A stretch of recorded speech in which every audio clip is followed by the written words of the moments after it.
थालपति विजय ने अपने माता पिता सहित 11 लोगों पर मुकदमा किया। 2 साल पहले अपनी राजनीतिक पार्टी बनाई और आज थालापति विजय की पार्टी तमिलनाडु में सबसे बड़ी पार्टी बनकर उभरी है और वह अब तमिलनाडु के मुख्यमंत्री बनने जा रहे हैं। जी हाँ दोस्तों, थालापति विजय के जीवन में ऐसी घटना घटी है जिसके बारे में जानकर शायद आपके होश उड़ जाएंगे। तो चलिए देर न करते हुए वीडियो को शुरू करते हैं। जानते विजय के लाइफ से जुड़े हर उस विवाद के बारे में जिसके बारे में शायद ही कोई जनता होगा। सोचिए, एक ऐसा बेटा जिसके नाम से पूरा तमिलनाडु गूंजता हो, जिसके घर के बाहर हजारों लोग सिर्फ एक झलक पाने के लिए घंटों खड़े रहते हो, जिसके फिल्म रिलीज होते ही थिएटर के बाहर पटाखे फूटने लगते हो, पोस्टर पर दूध चढ़ाया जाता हो, लोग उसे भगवान की तरह पूजते हो। वही बेटा एक दिन अपने ही माता पिता के खिलाफ कोर्ट पहुंच जाए और उन पर मुकदमा कर दे। सुनने में ये किसी फिल्म की कहानी लगती है, लेकिन ये सच है और यही सच आज पूरे देश को हैरान कर रहा है, क्योंकि जिस आदमी को लोग सिर्फ एक अभिनेता समझते थे, वही आदमी अब तमिलनाडु की राजनीति का सबसे बड़ा चेहरा बन चुका है। लेकिन आखिर ऐसा क्या हुआ था कि विजय को अपने ही माता पिता के खिलाफ कोर्ट जाना पड़ा? आखिर क्यों पूरे तमिलनाडु में लोग उन्हें घमंडी बेटा कहने लगे? आखिर क्यों सोशल मीडिया पर लोग उन्हें बुरा बेटा कहकर ट्रोल करने लगे? और आखिर कैसे वही विजय कुछ साल बाद जनता के दिलों का सबसे बड़ा नेता बन गया? ये कहानी सिर्फ एक सुपरस्टार की नहीं है, ये कहानी है उस आदमी की जिसने करोड़ों की स्टारडम छोड़कर राजनीति का सबसे खतरनाक रास्ता चुना। ये कहानी है उस आदमी की जिसने अपने परिवार तक के खिलाफ जाकर खुद की पहचान बनाई। और ये कहानी है उस इंसान की जिसे आज लाखों लोग तमिलनाडु का अगला सबसे बड़ा नेता मान रहे हैं। थालपति विजय का असली नाम जोसेफ विजय चंद्रशेखर है। उनका जन्म 22 जून 1974 को चेन्नई में हुआ था। उस समय चेन्नई को मद्रास कहा जाता था। विजय का जन्म किसी आम परिवार में नहीं हुआ था। उनके पिता S.A. Chandrashekhar Tamil film industry के बड़े डायरेक्टर थे और उनकी मां शोभा चंद्रशेखर एक मशहूर सिंगर और राइटर थी। यानी बचपन से ही विजय का पूरा माहौल फिल्मों के बीच बीता था। जब दूसरे बच्चे स्कूल से आकर खेला करते थे, तब विजय कैमरा फिल्म सेट और शूटिंग के बीच घूमते थे। उनके पिता बड़े डायरेक्टर जरूर थे, लेकिन इसका मतलब ये नहीं था कि विजय की जिंदगी आसान थी, क्योंकि लोग हमेशा उन्हें नेपोटिज्म वाला बच्चा कहते थे। लोग कहते थे कि ये अपने पिता की वजह से फिल्मों में आया है, इसमें खुद का कोई टैलेंट नहीं है। विजय बचपन में बहुत शर्मीले थे, ज्यादा लोगों से बात नहीं करते थे। कई बार स्कूल में बच्चे उनका मजाक उड़ाते थे। कोई उनके चेहरे को लेकर हंसता था तो कोई उनकी आवाज को लेकर, लेकिन शायद किसी को नहीं पता था कि यही लड़का एक दिन तमिल सिनेमा का सबसे बड़ा सुपरस्टार बनेगा। विजय ने बहुत छोटी उम्र में फिल्मों में काम करना शुरू कर दिया था। उन्होंने बतौर चाइल्ड आर्टिस्ट कई फिल्मों में छोटे छोटे रोल किए, लेकिन असली संघर्ष तब शुरू हुआ जब उन्होंने बतौर हीरो फिल्मों में कदम रखा। साल 1992 में उनकी फिल्म आई नालैया थीरपू। ये फिल्म उनके पिता ने बनाई थी, लेकिन फिल्म ज्यादा सफल नहीं हुई। लोगों ने विजय की एक्टिंग का मजाक उड़ाया। कई क्रिटिक्स ने कहा कि ये लड़का हीरो बनने लायक नहीं है, लेकिन विजय हार मानने वालों में से नहीं थे। वो लगातार मेहनत करते रहे, एक के बाद एक फिल्में करते रहे और फिर साल 1994 में उनकी जिंदगी बदल गई जब उनकी फिल्म रसिगन रिलीज हुई। इस फिल्म के बाद पहली बार लोगों ने विजय को नोटिस करना शुरू किया और यहीं से उन्हें नया नाम मिला, इलाया थालापति, यानी यंग कमांडर। ये नाम सिर्फ एक टाइटल नहीं था, ये उनके फैंस का प्यार था। धीरे धीरे विजय की फैन फॉलोइंग इतनी बढ़ने लगी कि लोग उन्हें सिर्फ एक्टर नहीं बल्कि इमोशन मानने लगे। उनकी फिल्म रिलीज का दिन त्योहार बन जाता था। थिएटर के बाहर सुबह से लंबी लाइनें लग जाती थीं। उनके पोस्टर पर दूध चढ़ाया जाता था, लोग पटाखे फोड़ते थे। तमिलनाडु में ऐसा क्रेज बहुत कम एक्टर्स को मिला है और विजय धीरे धीरे उस लेवल पर पहुंच चुके थे जहां लोग उन्हें सिर्फ फिल्म स्टार नहीं बल्कि मास लीडर मानने लगे थे। फिर एक समय ऐसा आया जब विजय की फिल्मों ने बॉक्स ऑफिस पर तूफान मचाना शुरू कर दिया। गिल्ली थुप्पाकी, थेरी मर्सल बिगिल और लियो जैसी फिल्मों ने उन्हें पूरे इंडिया में फेमस कर दिया। खासकर यूथ के बीच उनका क्रेज बहुत तेजी से बढ़ने लगा। लेकिन विजय सिर्फ एक्शन और डांस तक सीमित नहीं रहे। उनकी फिल्मों में धीरे धीरे पॉलिटिकल मैसेज आने लगे। उनकी फिल्मों में भ्रष्ट सिस्टम, खराब education system, health care problems, GST और करप्शन जैसे मुद्दे दिखने लगे। खासकर फिल्म मर्सल ने तमिलनाडु की राजनीति में भूचाल ला दिया, क्योंकि इस फिल्म में हेल्थ केयर सिस्टम और GST पर ऐसे डायलॉग बोले गए जिन पर काफी विवाद हुआ। उस समय कई लोगों ने कहा कि विजय अब फिल्मों के जरिए राजनीति में एंट्री की तैयारी कर रहे हैं। उनके फैंस उन्हें फ्यूचर चीफ मिनिस्टर कहने लगे थे। लेकिन इसी बीच विजय की पर्सनल लाइफ भी काफी चर्चा में रहने लगी। विजय ने साल 1999 में संगीता से शादी की थी। दोनों की लव स्टोरी किसी फिल्मी कहानी से कम नहीं थी। संगीता लंदन में रहती थी और विजय की बहुत बड़ी फैन थी। एक इवेंट में दोनों मिले और फिर धीरे धीरे दोनों करीब आ गए। बाद में दोनों ने शादी कर ली।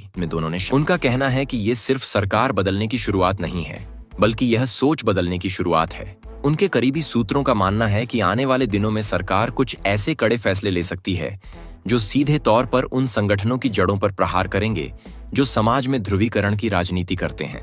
हालांकि बीजेपी समर्थक इन बातों को सिर्फ राजनीतिक स्टंट बता रहे हैं।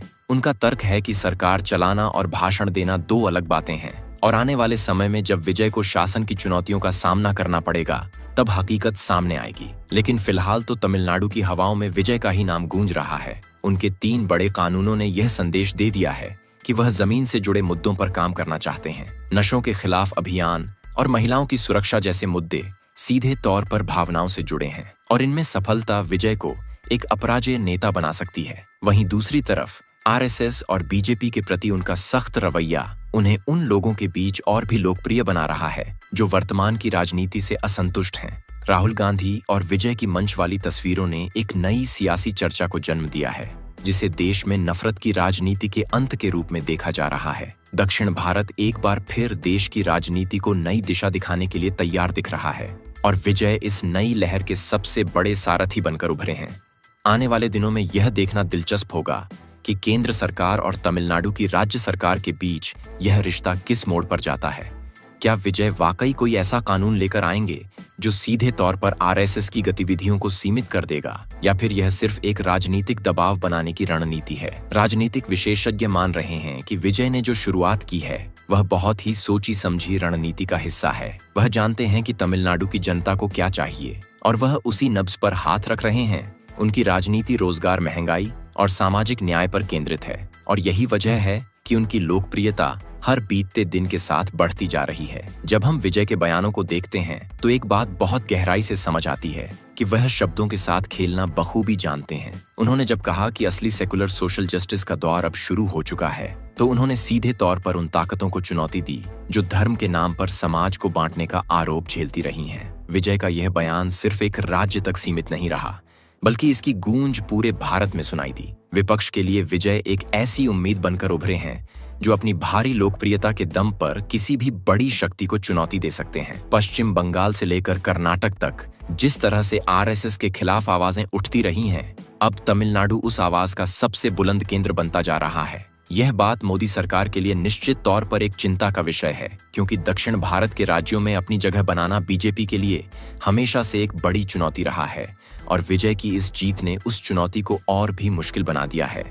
तमिलनाडु में जिस तरह से चुनाव परिणाम आए और बीजेपी को सिर्फ एक सीट पर संतोष करना पड़ा, उसने यह साफ कर दिया कि वहां की जनता ने एक खास तरह की राजनीति को सिरे से नकार दिया है, और अब विजय उसी जनमत का उपयोग कर रहे हैं। अपने फैसलों को अमली जामा पहनाने के लिए उनके 3 बड़े कानूनों पर हस्ताक्षर करना सिर्फ एक प्रशासनिक प्रक्रिया नहीं थी, बल्कि एक बहुत बड़ा राजनीतिक संदेश था। मुफ्त बिजली के जरिए उन्होंने मध्यम वर्ग को सादा नशों के खिलाफ मोर्चा खोलकर उन्होंने माताओं और बहनों का भरोसा जीता, और महिला सुरक्षा बल बनाकर उन्होंने आधी आबादी को यह यकीन दिलाया कि उनकी सरकार में वो सुरक्षित हैं। यह सब कुछ एक बहुत ही कुशल पटकथा की तरह आगे बढ़ रहा है, जिसमें विजय खुद को एक नायक के रूप में स्थापित कर चुके हैं, और अब वो खलनायक की भूमिका में उन ताकतों को रख रहे हैं जो समाज की एकता के लिए खतरा मानी जाती हैं। सोशल मीडिया पर विजय के चाहने वाले उन्हें अगले प्रधानमंत्री के तौर पर भी देखने लगे हैं।